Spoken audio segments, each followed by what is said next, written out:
అందరికీ నమస్కారం. శ్రీమాత్రే నమః. శ్రీ స్వామి వివేకానంద జీవిత చరిత్ర. ముందు వీడియోలో వివేకానందుని బాల్యం గురించి తెలుసుకున్నాము. ఇప్పుడు ఈ వీడియోలో నరేంద్రుని విద్యాభ్యాసం గురించి తెలుసుకుందాము. ముందుగా అయితే ఇంతవరకు ఛానల్ సబ్స్క్రైబ్ చేయకుంటే సబ్స్క్రైబ్ చేసుకోండి. ముందుగా వీడియోకి అయితే ఒక లైక్ చేయండి. నరేంద్రుని విద్యాభ్యాసం. నరేంద్రునికి 6వ ఏట విద్యాభ్యాసం జరిపారు తల్లిదండ్రులు. పురోహితుడు నరేంద్రుడి కుడి చేత్తో ఒక మసిబొగ్గు పట్టించి నేల మీద ఆలు రాయించాడు. చిన్న చాపను చంకన పెట్టుకొని కొత్త బట్టలు కట్టుకొని పాఠశాలకు బయలుదేరాడు. కొంతకాలానికి అక్కడ చెడు సావాసాలు అలవరడంతో తల్లిదండ్రులు అతడికి ఇంటి వద్ద ప్రత్యేక ఉపాధ్యాయుడిని నియమించారు. తోటి బాలురు ఇంకా గుణితాలతోనే కొనసాగుతూ ఉంటే నరేంద్రుడు చదవడం రాయడం కూడా నేర్చుకున్నాడు. సంస్కృతికి వ్యాకరణము, రామాయణ మహాభారత కథల్లోని అనేక అధ్యాయాలు నరేంద్రునికి 7వ ఏటనే కంఠస్థాలయ్యాయి. రామాయణాన్ని గానం చేసే కొందరు గాయకులు ఒకసారి తమ ఇంటికి రాగా నరేంద్రుడు వారి కథనంలో తప్పులను సవరించి వారికి ఆశ్చర్యాన్ని కలిగించాడు. నరేంద్రుడు ఏకసత్యాగ్రహి. గురువుగారి సమక్షంలో అతడు కళ్ళు మూసుకొని నిశ్చలంగా కూర్చునేవాడు. ఈ విచిత్రాన్ని గురువుగారు చూసి కోపగించుకొని, ఎందుకు నీకు ఈ మొండితనం అని అంటూ నరేంద్రుణ్ణి విసుక్కుంటూ పాఠం అప్పగించు అని అన్నాడు. గంట క్రితం జరిగిన పాఠాన్ని నరేంద్రుడు తూచా తప్పకుండా అప్పగించడం చూసి కోపగించుకున్న గురువు ఆశ్చర్యపోయాడు. భాషలన్నింటిలోనూ సంస్కృత భాష అతి ప్రాచీనమైనది. నరేంద్రుడు రాత్రివేళ తమ బంధువైన ఒక ముసలి తాత దగ్గరగా పడుకునేవాడు. ఆ తాత సంస్కృత భాష పండితుడు. ప్రతినిత్యం అమర శ్లోకాలను నరేంద్రునికి చెబుతూ అమరకోశాన్ని అతడి చేత కంఠస్థం చేయించాడు. అతడికిలా బాల్యంలోనే కంఠస్థమై ఉండటంతో నరేంద్రుడు కాలక్రమేణా సంస్కృత విద్యా ప్రావీణుడు అయ్యాడు. 1869న నరేంద్రుడి చిన్నతాత కాళీప్రసాద దత్తు అవసాన సమయంలో కుటుంబాన్ని తన సమీపానికి పిలిచి పిల్లలను మహాభారతం చదవమన్నాడు. కానీ ఎవరూ సాహసం చేయలేకపోయారు.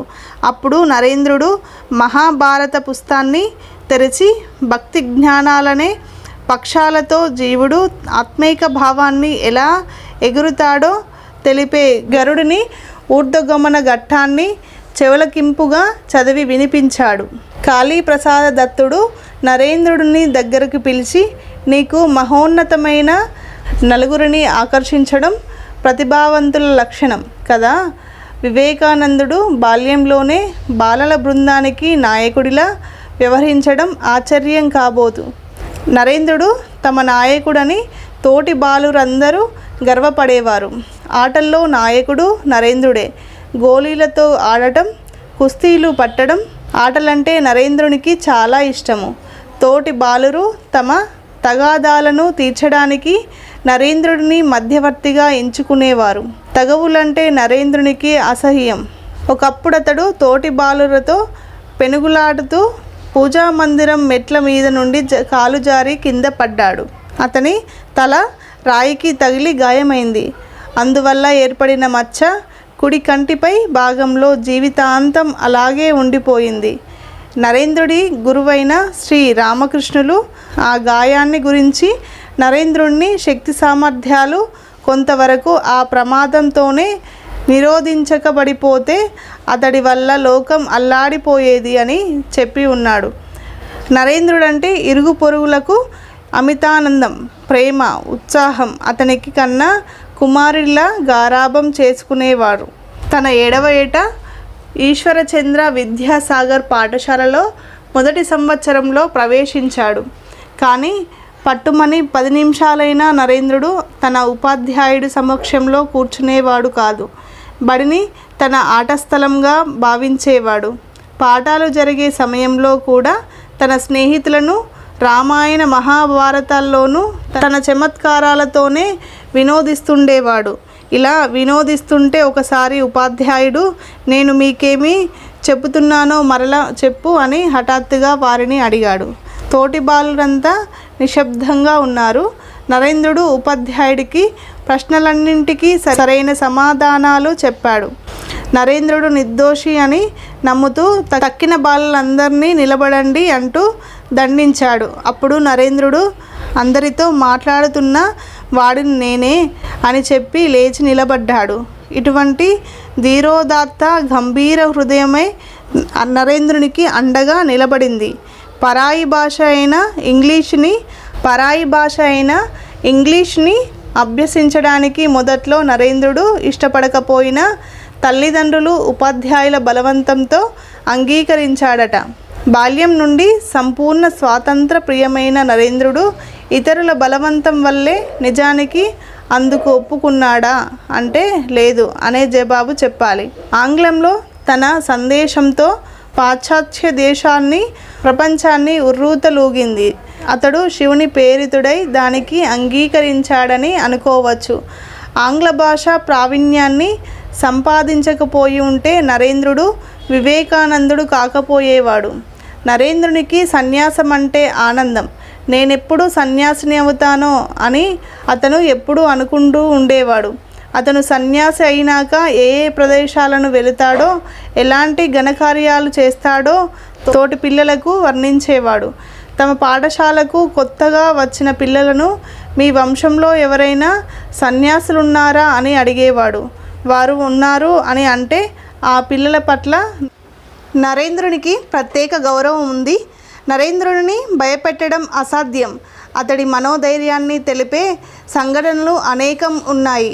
నరేంద్రుడు చదివే పాఠశాలలో అనవసరంగా పిల్లలను దండించే ఒక మాస్టారు ఉండేవాడు. ఒకరోజు అతడు ఒక బాలుడిని శిక్షించి వెకిలిగా అతడు నవ్వాడు. ఈ దృశ్యాన్ని చూసి బాలులందరితో పాటు నరేంద్రుడు కూడా నవ్వాడు. ఆ మాస్టారు కోపంతో నరేంద్రుడిని నవ్వనని చెప్పు అని బెదిరిస్తూ కొట్టాడు.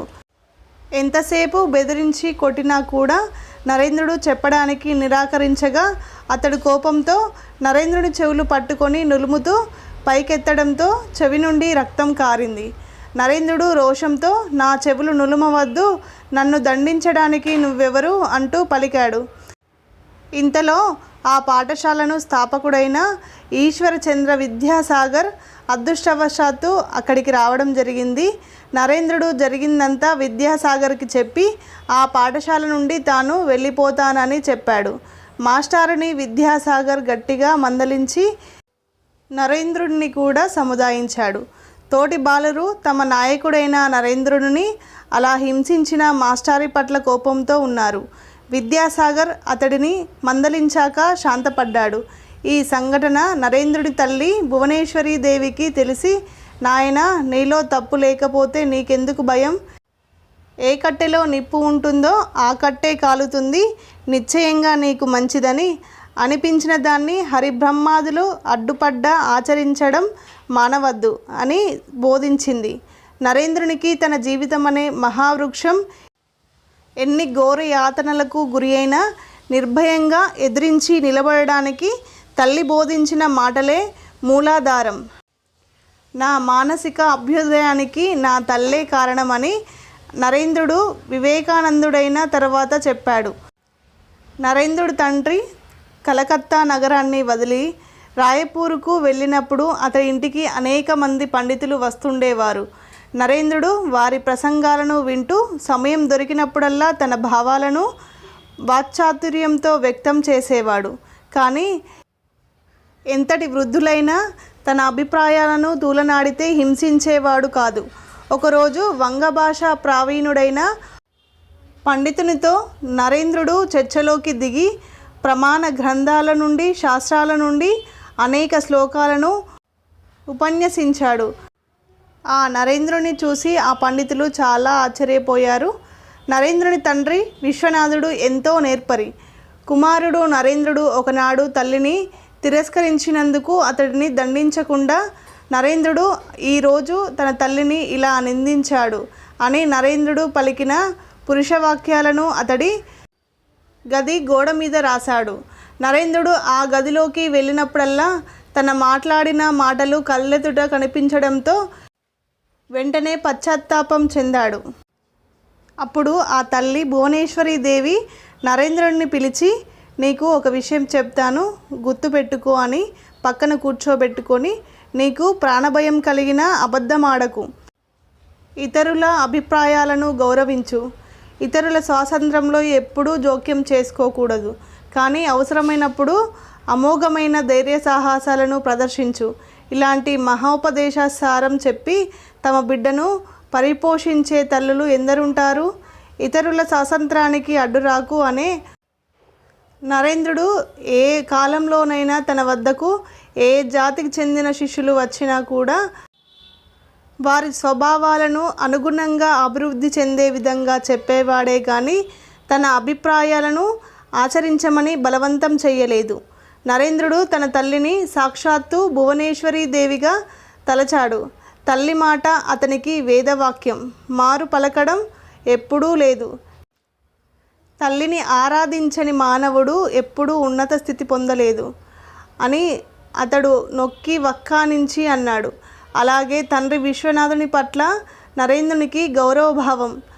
నరేంద్రుడి హృదయ వికాసానికి తల్లి కారణమైతే అతడి ధీర వికాసానికి కారకుడు విశ్వనాథుడు. కుమారునితో అతడు అనేక విషయాలను చర్చించి బోధించేవాడు. కంఠస్థం చేయడం ఒకటే జ్ఞాన సాధనం కాదని, విమర్శనా శక్తి పెంచుకోవడమే అందుకు ప్రథమ సాధనమని అతడు బోధించేవాడు. నరేంద్రుడి తండ్రి విశాల హృదయుడు. నరేంద్రునికి ఇలాంటి సద్భావాలన్నీ తండ్రి మూలంగానే బాల్యంలోనే అలవడ్డాయి. హేతు విమర్శలతో వివిధ విషయాల్లోనూ సామాన్యమైన ధర్మాలను గ్రహించి వాటిని సమన్వయించే శక్తి సామర్థ్యాలు నరేంద్రుడిలో తండ్రి మూలంగానే అభివృద్ధిని పొందాయి. ఇది నరేంద్రుని విద్యాభ్యాసం. దీని తర్వాత వీడియోలో చిన్ననాటి సంగతులు గురించి వీడియో వస్తుంది. ప్లీజ్ ఇంతవరకు అయితే ఛానల్ని సబ్స్క్రైబ్ చేయకుండా సబ్స్క్రైబ్ చేసుకోండి. ఇంతవరకు వీడియోకి లైక్ చేయకుంటే లైక్ చేయండి. పక్కనున్న బెల్ ఐకాన్ని క్లిక్ చేయండి. నేను పెట్టిన వీడియోస్ అన్నీ నోటిఫికేషన్ రూపంలో వస్తాయి.